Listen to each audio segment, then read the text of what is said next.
adalah pria yang berpenampilan dan bertingkah laku seperti perempuan. Satar hidup dan besar di keluarga muslim. Satar sangat menyayangi ibunya. Masyarakat di kampung Satar didominasi agama Hindu dan Islam. Mereka adalah masyarakat yang sangat memegang teguh nilai-nilai budaya mereka. Mereka sangat peduli dengan martabat dan kehormatan keluarga mereka masing-masing. Tidak boleh ada lelaki dan wanita bukan mahram berduaan. Banyak orang sangat membenci Satar dan memandang Satar sebelah mata karena perilakunya itu. Satar mempunyai sahabat baik sejak kecil bernama Saravanan, yang biasa dia panggil Tanggam, yang berarti berharga. Satar dari dulu naksir dengan Saravanan. Saravanan adalah pria tampan beragama Hindu yang terhormat di kampung itu. Saravanan baru datang dari luar kota. Satar menemui Saravanan di tokonya untuk ngobrol-ngobrol. Tiba-tiba, ayahnya Saravanan datang dan mengusir Satar. Ayahnya Saravanan sangat membenci Satar. Ayahnya membentak Satar dan menyuruh Satar pergi. Satar pun langsung pergi. Saravanan mengatakan kepada ayahnya, Satar adalah orang baik dan ayah tidak perlu membentaknya seperti itu. Ayahnya tidak peduli. Saat Satar pulang menuju rumahnya, Satar digoda oleh abang-abang di kampung itu. Saravanan datang dan melindungi Satar. Saravanan mengatakan kepada abang-abang itu untuk tidak mengganggu Satar. Tapi abang-abang itu mengatakan, salah Satar sendiri kenapa dia berperilaku seperti perempuan. Ayah Saravanan lagi-lagi memergoki Saravanan sedang bersama Satar. Ayahnya langsung menyuruhnya pulang.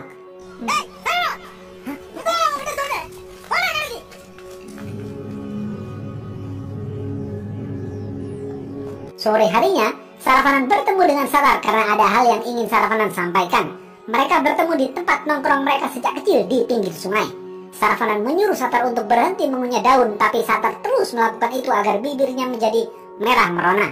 Karena penasaran dengan isi tas Satar, Saravanan menarik tas Satar sehingga membuat semua barangnya terjatuh. Saravanan terkejut melihat isi tasnya.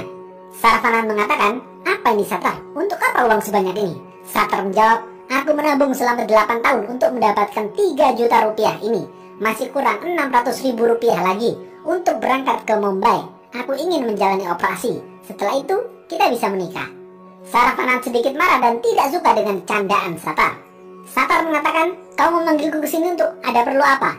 Saravanan menjawab, "Aku susah payah kuliah dan mencari kerja yang bagus di kota. Sekarang aku berani untuk mengatakan ini kepadamu. Aku menyukai saudara perempuanmu bernama Sahira. Tolong sampaikan surat cinta ini kepadanya." Satar cemburu mendengar hal ini. Satar pulang sambil menangis karena ternyata Saravanan selama ini mencintai Sahira.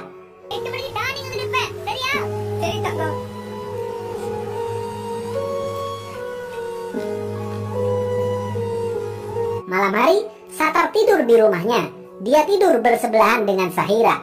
Ayahnya melihat ini marah dan mengatakan, "Hei setan, jangan tidur di sebelah perempuan. Sudah berapa kali ku bilang, dasar tolol kau." Ibunya datang dan membela Satar. Ibunya mengatakan, "Jangan pukul Satar ya, biarkan dia tidur di sini. Dia takut gelap. Kemarin saat kau menyuruhnya tidur di luar, dia pipis di kasur." Satar tidak menyampaikan surat cinta kepada Sahira. Besok pagi, Saravanan mendatangi Satar untuk menanyakan apa jawaban Sahira. Satar mengatakan Sahira merobek surat itu. Saravanan menangis sedih dan patah hati. Karena tidak tega dengan Saravanan, Satar akhirnya memberitahukan surat cinta itu kepada Sahira.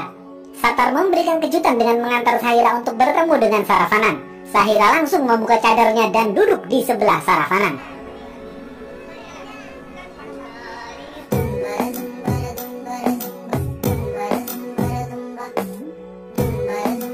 Sejak itu, setiap Saravanan dan Sahira bertemu, Satar selalu menjaga mereka. Saravanan membeli kain sari untuk Sahira. Sahira mencoba kain sari itu di rumahnya. Ayah dan ibunya memergoki Sahira dan mengatakan, "Dari mana kain ini?" Satar mengaku dialah yang membelikan kain sari itu. Satar dimarahi dan dipukulin ayahnya. Sahira sedih melihat Satar dipukulin, tapi Satar tetap tersenyum demi kebahagiaan Sahira. Saravanan sering bertemu dengan Sahira. Suatu hari, mereka berdua kepergok paman Saravanan. Berita ini langsung menyebar luas di masyarakat. Sahira dipukulin ayahnya hingga babak belur. Satar mendatangi Sahira untuk menenangkannya. Satar mengatakan, "Apakah kau sangat mencintai Saravanan?" Sahira menjawab, "Iya bang, aku sangat mencintainya. Aku tidak mau menikah dengan lelaki lain selain dia." Melihat keyakinan Sahira, Satar membantu Sahira untuk kawin lari dengan Saravanan. Satar sudah mempersiapkan semuanya. Ayahnya Saravanan marah mendengar anaknya ingin kawin lari dengan Sahira. Ayahnya Saravanan mendatangi ayahnya Sahira dan mengatakan, "Hei Pak, di mana Saravanan dan Sahira? Kasih tahu aku. Aku ingin membawa Saravanan saja. Aku tidak akan membunuh Sahira." Ayahnya Syahira membalas, "Hei Pak, aku tidak peduli kau membunuh siapa. Jika kau menemukan mereka, bunuh mereka berdua. Keluarga kami sedang berduka." Cedir. Sungguh kedua ayah ini tidak mempunyai hati. Satar memanggil taksi dan mengemas barang-barang Syahira untuk kawin lari dengan Sarafanan. Sarafanan bergegas masuk ke dalam mobil bersama Syahira. Sarafanan memaksa Satar untuk ikut dengan mereka, karena kalau tidak, Satar akan dibunuh. Tapi Satar menolak dan mengatakan, "Aku sudah terbiasa dipukuli. Sudah, kau jangan khawatirkan aku. Jika keadaan memburuk, aku akan pergi ke Mumbai." Lalu Sarafanan memberikan lipstik kepada Satar agar bibirnya merah merona tanpa mengunyah daun. Sebelum pergi, Sarafanan memeluk Satar. Satar seketika itu menangis dan mengatakan,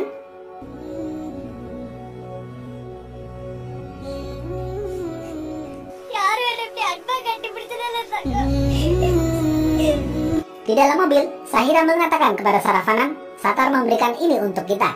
Sarafanan kaget, ternyata Satar memberikan semua tabungannya kepada Syahira, padahal tabungan itu untuk operasi transgendernya. Sarafanan ingin keluar dari mobil dan mengembalikan uang Satar, tapi Syahira mengatakan, "Jangan Sarafanan, Satar memberikan ini dan dia menyuruhku berjanji untuk merawatmu dengan baik. Nanti kita kembalikan uang ini kalau kita sudah mapan." 1 tahun kemudian, Sarafanan dan Syahira sudah menikah. Mereka dikaruniai bayi lelaki yang lucu. Mereka berdua kembali ke kampung halamannya karena mereka mendengar kedua keluarga mereka sudah mau menerima mereka. Kedua keluarga mereka bahkan mempersiapkan pesta untuk penyambutan Sarafanan dan Syahira. Seluruh warga masak nasi biryani ayam yang lezat untuk kedatangan mereka berdua dan menyambut cucu pertama keluarga mereka. Sarafanan dan Syahira berhenti di perbatasan desa untuk bertemu dengan pamannya terlebih dahulu. Pamannya menyambut gembira kedatangan Sarafanan dan Syahira. Pamannya mengatakan, "Lucu sekali anakmu, siapa namanya? Murugan atau Mubarak?" Beberapa menit kemudian terdengar suara azan.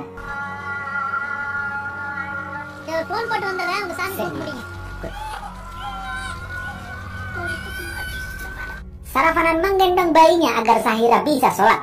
Syahira melaksanakan sholat di mobil. Paman telepon kedua orang tua mereka dan mengatakan bahwa Sarafanan dan Syahira sudah dekat. Sebentar lagi mereka akan sampai. Setelah Syahira selesai sholat, mereka berdua melanjutkan perjalanan ke acara pesta penyambutan itu. Di dalam mobil, Sarafanan dan Syahira mengatakan, "Paman, apa yang membuat ayah akhirnya setuju dengan pernikahan kita ini?"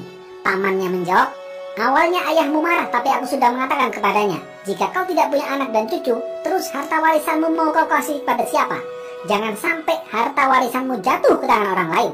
Tapi ayahmu masih keras kepala, hingga ibumu jatuh sakit dan merindukan cucunya. Akhirnya ayahmu setuju, lalu aku pergi menemui orang tua Syahira. Sarafanan lalu bertanya lagi, "Bagaimana kabar Satar, Paman?" Pamannya menjawab, "Kau ngapain tanya orang satu itu? Nggak ada gunanya." Sarafanan membalas, "Jangan begitu Paman, dia kakak iparku. Dia pernah mengirimiku surat 1 kali dan mengatakan semuanya baik-baik saja. Tapi setelah itu, dia tidak pernah mengirimiku surat lagi." Pamannya menjawab, "Satar tidak akan bisa mengirimu surat lagi. Itu sudah menjadi takdirnya. Setelah mengantarmu pergi, dia pulang ke rumah. Ayahnya memukulinya dan mengusirnya dari rumah. Orang-orang di kampung tidak ada yang menolongnya. Ayahmu mengambil KTP-nya dan tidak ada seorang pun yang memberinya makan dan tempat tinggal. Lalu dia pergi ke pinggir sungai tempat kalian biasa nongkrong sambil berteriak, 'Tanggam, tanggam.' Kemudian abang-abang mabok mendatanginya dan mengejarnya. Satar berlari ke setiap rumah, tapi tidak ada yang membukakan pintu. Lalu Satar pergi ke rumahmu Sarafanan dan berteriak minta tolong kepada ayahmu. Ayahmu mengatakan akan membuka pintu asal Satar memberitahu keberadaanmu. Tapi Satar menolak dan tetap diam.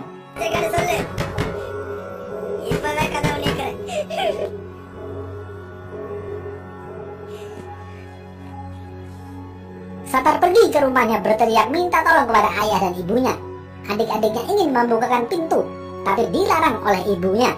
Ibunya mengatakan sambil menangis terseduh-seduh, "Pergi mati saja kau nak, daripada membunuh kita semua secara perlahan. Aku menyesal telah melahirkanmu nak. Karena kau, semua penduduk desa merobek kain adik-adikmu untuk bertanya apakah dia perempuan atau laki-laki.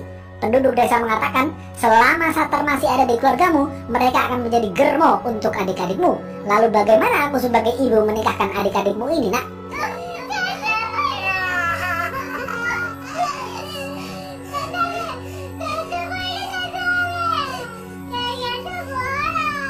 Satar lalu menyerahkan diri kepada abang-abang mabok itu. Lalu Satar tewas. Itulah yang menjadi alasan utama kenapa kedua orang tua kalian setuju dengan pernikahan kalian. Udah, nggak usah dipikirin.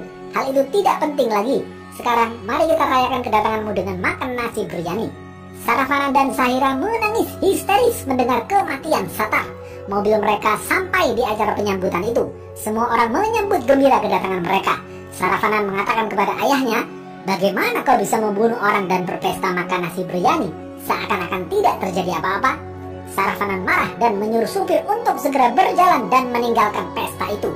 Ibunya Sahira mengatakan, "Nak, aku ingin melihat cucuku. Jangan pergi lagi, nak." Sahira menjawab, "Tidak, Bu. Bagaimana jika dia terlahir seperti Satar? Apakah ibu akan membunuhnya juga?"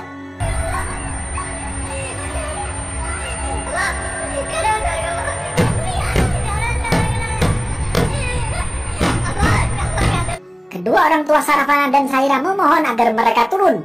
Tapi Sarafana dan Sahira tidak mau. Mereka berdua pergi dan meninggalkan kampung itu untuk selama-lamanya. Sebelum pergi, Sarafana pergi ke pinggir sungai, tempat dia dulu nongkrong dengan Satar.